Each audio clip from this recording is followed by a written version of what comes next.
at bat right now is number 10, Hosevier. She has struck out and reached on an error by the second baseman earlier in the game. Nelson with the first pitch a little high.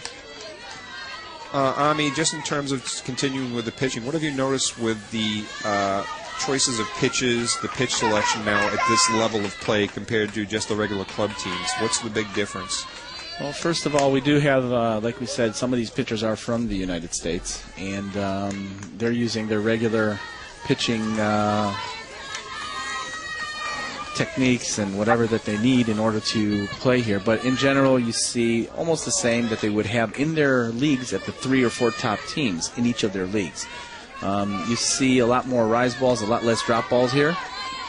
We do see the changeup used pretty much, especially with the ones that they have the speed, so that they can bring down the speed, and they do get, like we just saw, the strikeout. She had no chance to touch that one on that changeup after the speed that Stacy's been throwing. So we do have all the different kinds of pitches, and everybody is using. All right, I'll interrupt on that one. That was probably the best hit of the day against Nelson. Hosevier gets a hold of a fastball right down the middle, and again with a 6-1 lead, she's going to challenge each of these hitters. Hosevier got her hands out tremendously well maintained, good bounce, flat swing, and just ripped the ball right up over past the shortstop into left field. So the Sparks are not going to go out without a fight, which is encouraging here. We have Spell up at bat. She has singled in her first at bat to left field and struck out swinging in the 4th inning.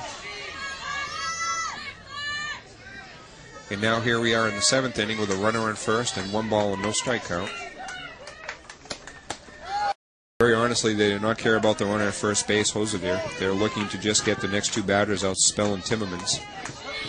We have a 2 ball, no strike count on this pitch. Foul tip just basically off the umpire, who grabs it and throws to Pagnini. Brings the count now to 2 balls and 1 strike. Ami, as a member of the ESF, in between these pitches here, we have such a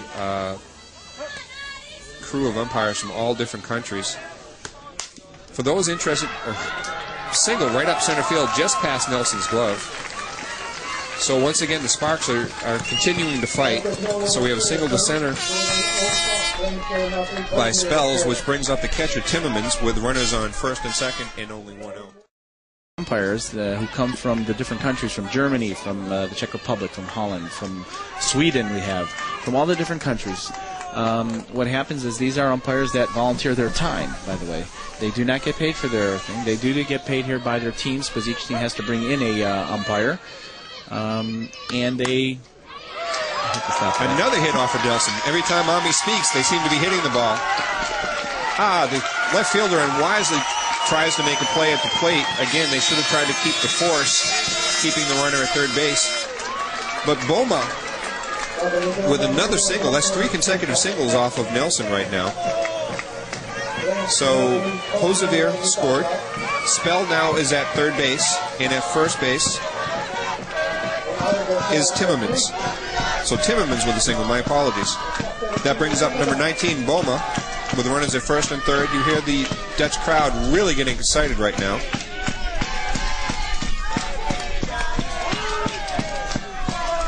Nelson again with the 6-2 lead, not letting it get to her.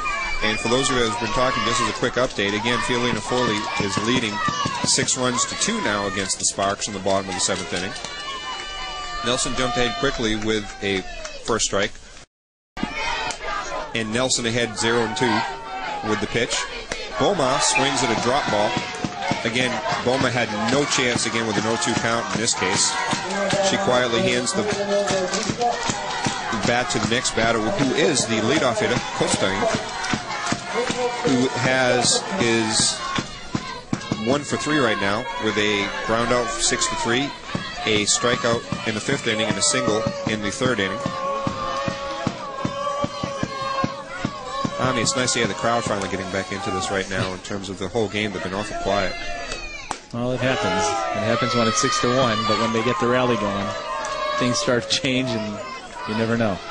Nelson with a quick first pitch strike again. She's getting back into the habit. She lost it for a couple innings. Again, with this lead, she's trying to end the game as quickly as possible. Kostarink looks in. hits a tremendous shot to the gap into left center field. We're going to score at least 2 runs on this. The coach wisely. Very good play by the coach. That run wouldn't have mattered.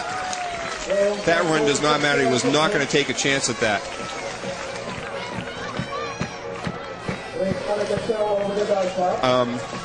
So Costa Rink with a huge double up to center field. This game is anything but over. Here you see the swing with the ball going into left field, left center field. You see the first runner easily coming home, which was Spell. Everyone's getting ready, and you see the play coming in, and you see the third base coach looking, and he stops her.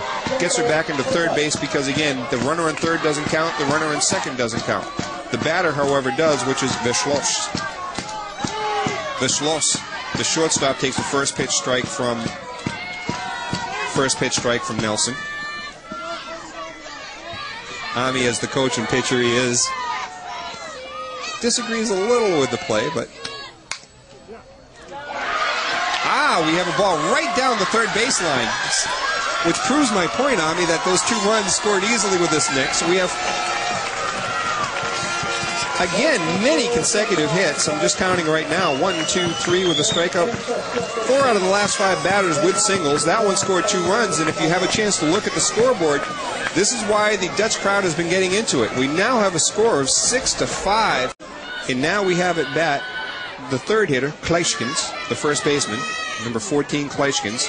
She has a strikeout, a flyout to the shortstop, and ground out to the shortstop earlier in the 6th inning. 6-3. Now the question is, with a 6-5 score and your number 3 hitter up, do you try to advance the runner to steal? I do not know if Veschloss is a fast runner or not, and I'm curious if they'll try to have her steal or continue with this hit parade.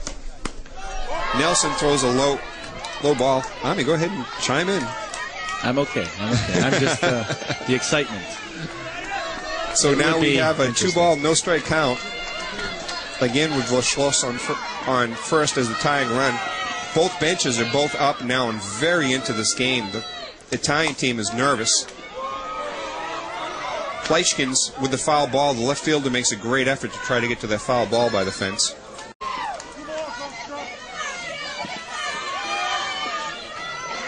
Kleiskens just looking for anything right now, just to advance the runner. 1 more pass ball, anything. She's well ahead in the count, 3 balls and 1 strike. Nelson maintaining her composure, making no facial grimaces, nothing. She's keeping a very set jaw, looking to see what Pagnini is going to call next. She's pretty well forced right now to get a ball right down the middle or over the strike zone. And she throws a pitch that was a little bit low. Pagnini looking around curiously in terms of this. But now the tying run is on second base. And the number 4 hitter, the designated player, Connor, up at bat. This game all of a sudden became very interesting. I've been having a great time calling the game right now, but now we have drama and excitement. Everyone on the Italian bench is very nervous right now. Connor with a huge swing at a pitch, a little low in the strike zone if it was a strike.